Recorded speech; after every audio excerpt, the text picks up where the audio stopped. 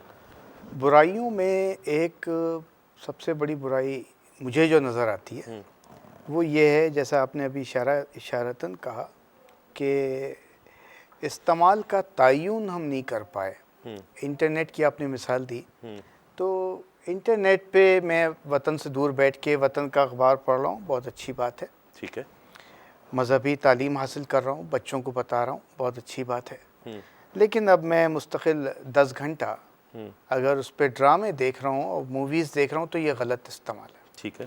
بالکل اسی طرح اب ای میل ہے، چیٹنگ ہے، یہ سب میرا خیال ہے وقت بڑی تیزی سے ضائع ہوتا ہے، بالخصوص بچوں کو. صحیح. اچھا، مسئلہ یہ ہے کہ بچوں کو ایک طرف ہم ٹیکنالوجی کی طرف راغب کرواتے ہیں، ہم چاہتے ہیں کہ ہمارا بچہ کمپیوٹر استعمال کرے. ٹھیک ہے. اور ہم یہ بھی چاہتے ہیں کہ بچہ چیٹنگ پہ وقت بیکار میں صرف نہ کرے.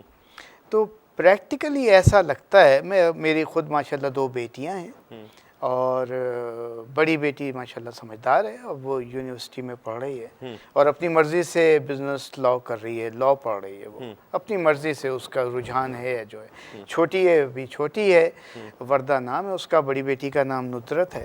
اب مسئلہ یہ ہے، یہ میرے گھر کی جنگ ہے. ابھی بیوی نے اشارتاً کہا کہ اونچ نیچ یا اس طرح کی کوئی بات کی تھی، تو یہ اونچ نیچ اس نے ذکر نہیں کیا، وہ ڈیٹیل میں نہیں گئی. میرا خیال ہے اس کو مجھ پر رحم آیا. میرا اگر واحد جھگڑا کبھی ہوتا ہے تو یہ بچوں کے معاملات میں ہوتا ہے. صحیح. میں نہیں چاہتا کہ بچے اس پہ وقت صرف کریں. ٹھیک. صحیح. اور وہ بھی نہیں چاہتی، لیکن ہم نہیں کر پا رہے. میں جھوٹ نہیں بولوں گا، ہم قابو نہیں کر پا رہے. دعا پر کتنا یقین ہے؟ بے حد. دعا کیا کر سکتی ہے؟ دعا صرف یہ کرتی ہے کہ ایک دعا چینل ہے. دعا ایک چینل ہے، اور دعا اس اسپرٹ کا بھی نام ہے. اگر میں یہ سمجھوں کہ آپ اس وقت جلوت میں نہیں ہیں، آپ بھی یہ تصور کیجئے خلوت میں ہیں، اللہ اور اس کے رسول کے ساتھ اپنے تعلق کو کیسے دیکھتے ہیں؟ کیسے میں اپنے حوالے سے کیسے دیکھتا ہوں؟ میرا خیال ہے کہ مجھے تعلق اور استوار کرنے میں ابھی بہت وقت لگے گا، اور میں نہیں سمجھتا کہ میرے تعلق میرے حرکتوں کی وجہ سے بہت خوشگوار ہیں. دنیا میں آپ کا اثاثہ کیا ہے؟ میرا اثاثہ میرا دین، میرا مذہب، میرا وطن، اور میرے یہ دوست احباب. سفر حجاز کے حوالے سے کوئی بات، کوئی یاد رہ گئی ہو؟ وہاں کہتے ہیں کہ ہر شخص جاتا ہے، اور وہ ہر شخص جو اس پر کرم نوازیاں ہوتی ہیں وہ اپنے آپ کو وی آئی پی تصور کرتا ہے اس بارگاہ میں جا کر. وی آئی پی تصور کرتا ہے، لیکن میں اس معاملے کو ذرا الگ انداز سے دیکھتا ہوں. مجھے اللہ تعالیٰ نے موقع دیا، میں 2-3 بار گیا ہوں، میں نے عمرہ ادا کیا. مجھے ایسا لگا کہ میں ایک ڈرائی کلیننگ کے پروسیس سے گزرا ہوں، اور دنیا میں رہتے ہوئے کیا بات. ڈرائی کلیننگ پروسیس کا یہ بڑا پریکٹیکل نظام اللہ تعالیٰ نے ہمیں دیا ہے، اور بھلا ہو اس دین کا. ہم نہایت خوش نصیب ہیں کہ ایک ایسا اوکیزن ہمیں ملا، اور اگر جس کو ہدایت اور مواقع دونوں چیزیں مل جائیں تو میں سمجھتا ہوں کہ ڈرائی کلیننگ کے لیے، آپ سمجھ رہے ہیں ڈرائی کلیننگ میں کیوں کہہ رہا ہوں، صحیح، اس سے بہتر ذریعہ اور کوئی نہیں ہے. واہ، بہت خوب بات کی آپ نے، بہت خوب بات. یہ میں نے اس طرح سیکھا ہے. چھوٹے چھوٹے سوال، چھوٹے چھوٹے جواب جو میں آپ سے کر رہا ہوں. نگاہ مرد مومن سے بدل جاتی ہیں تقدیریں. کوئی ایسا مرد مومن جو آپ کو نظر آیا ہو؟ میری اس طویل اور مختصر دونوں زندگی میں مرد مومن مجھے ملے، بہت ملے. میں انسپائر بھی ہوا. وہ کتنا انسپائر ہوئے وہ ایک الگ بحث ہے. مرد مومن کی ڈیفینیشن ایسی نہیں ہے کہ وہ کسی آپ خاص خانے میں ڈال دیں کہ بھئی یہ مرد مومن، یا کسی ایک شخصیت میں ہی ڈال دیں، کسی ایک شخصیت ہی پہ ڈال دیں. جی ہاں. وہ مرد مومن تو اگر آپ مجھے اجازت دیں تو میں کہوں گا مرد مومن تو میں نے ایک 12 سالہ بچے میں بھی دیکھا ہے، اللہ اکبر، اور ایک 55 سال میں نہیں بھی دیکھا ہے. تو یہ میری نظریں ہیں کہ میں جس مرد مومن کو ڈھونڈ رہا ہوں وہ 12 سال میں مجھے ملا، یا کسی 65 سال کے آدمی میں نہیں بھی ملا. تو یہ تجسس ہے اور یہ میرا ایک کنٹینیوس پروسیس ہے. میں لسٹ آؤٹ نہیں کرتا کہ میں آج 5 مرد مومن سے ملا یا مجھے 15 سے اور ملنا ہے. یہ میری جستجو ہے, میں طلب میں ہوں. اور اسلام دنیا کا بہترین مذہب سب مانتے ہیں, ایک ایسی چیز جو آفاقی ہے اور کہیں اور سے آئی ہے. بلا شکر. سب سے اچھا کیا لگتا ہے اس کی تعلیمات میں؟ سب سے اچھا کیا لگتا ہے؟ انسانیت کا سبق. انسانیت کا سبق جو ہمارے دین نے ہمیں دیا اور جو عملی طور پہ ہم اپنانے کی کوشش کرتے ہیں, اور چاہے وہ 100% کوشش میں کامیاب ہوں یا 80% کوشش کر تو رہے نا. کوشش کرنا بھی تو ایک بڑی اچھی بات ہے. وقت بہت زیادہ نہیں ہے, میں اس پر چاہتا تھا بہت تفصیل سے بات ہو, لیکن بالکل ختم ہوتا جا رہا ہے وقت. شکاگو میں ایک وطن سے دور اسلام کے ساتھ اپنے تعلق کو, مسلمان کمیونٹی کو کیسے دیکھتے ہیں؟ الحمدللہ یہ صورتحال بہتر سے بہتر ہو رہی ہے. الحمدللہ. الحمدللہ. اس لیے کہ پہلے اگر آپ کو ایک مسجد کے لیے 50 میل جانا پڑتا تھا, تو اب 5 میل کے اندر 50 مساجد ہیں. اللہ, واہ واہ. اور یہ مساجد صرف عمارت نہیں ہے, بلکہ وہاں نمازیں ہوتی ہیں. صحیح. اور جو ہمارے اسلامی تہوار ہیں ان کے حوالے سے مواقع پہ میں مثال دیتا چلوں, عید کی نماز میرے گھر کے پاس جو مسجد ہے وہاں 3 نمازیں ہوتی ہیں. واہ.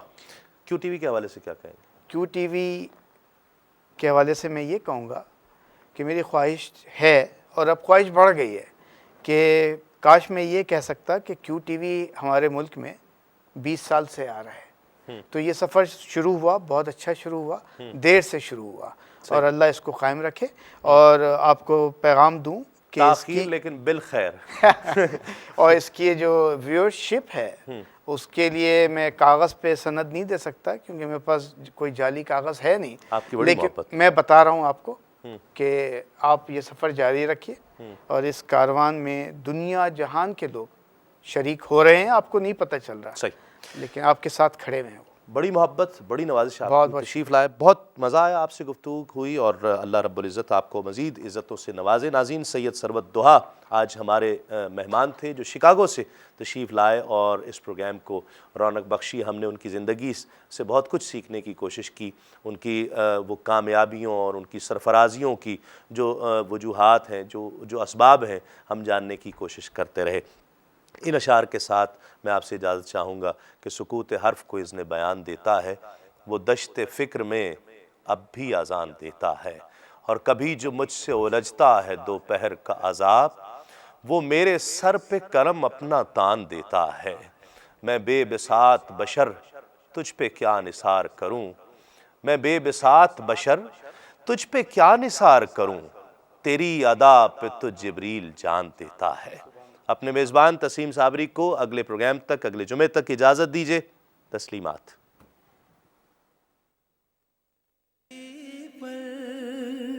پڑا رہوں گا, پڑے ہی رہنے سے کام ہوگا, کبھی تو قسمت کھولے گی میری, کبھی تو میرا